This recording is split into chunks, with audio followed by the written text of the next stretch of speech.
Атазов Шайлебек Карыбекович. Рахмат Айда Камчыбековна. Бул мыйзамды колдойбуз. Жаш наристелер биздин келечегибиз.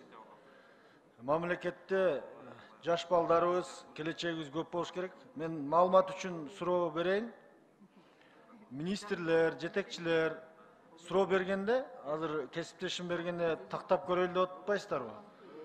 Тактап жүрүп, мына азыр Баткенди карадык эле 3 айдан бери эле тактап атышат. Тактап көрүп, тактап бир аткарабыз деген министрлер болобу? Маалыматым жок экен, тактап көрөлү. Кат жүзүндө жооп беребиз.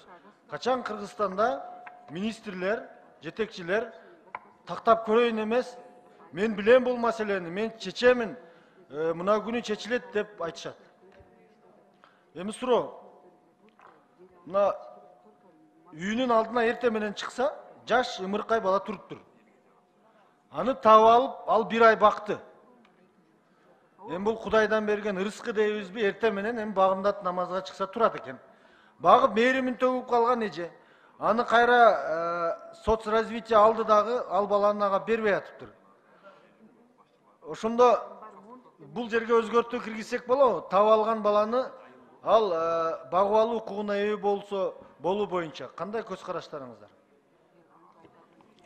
Урматтуу Шайлебек Карыбекович, бул маселе менен мен кабардармын. Бул маселени карап атабыз, бирок тилекке каршы мыйзам жол бербей атат да. Себеби деген Мыйзам Кыргызстанда көп эле нерселерге жол бербей, кайра көтөрүлүштөр болду. Жол бере турган мыйзам. Шайлебек Карыбекович, мындай болгондо бул ушундай көрүнүш, ушул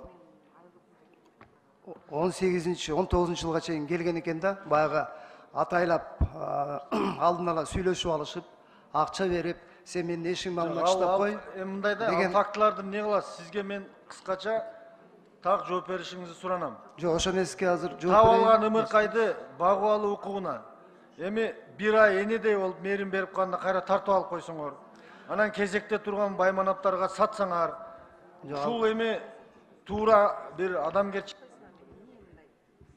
10 секунд. Шайлебек Карыбекович. Жок, алып.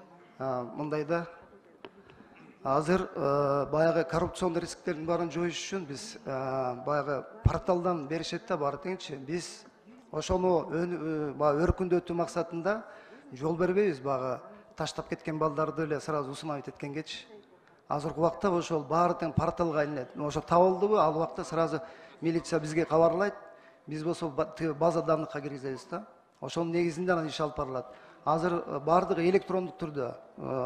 Ар бир жаран ошол интернеттен туруп эле, ошол очередке туруп, кандай бала алам, бүт баардык маалыматтар ошол электрондук түрдө жүргүзүлөт да. Анан кийин ошол азыркы сиз айтып аткан маселе боюнча мен айтып атпайбы, кабардармын. Аны дагы биз дагы иликтеп көрөбүз, себеп дегенде мага дагы тиги келген, аны дагы көрөрүз. Мээрим берип калган эненин абалы жөнүндө эске алып койсоңуздар. Ал өзүнүн баласындай көрүп калган экен да.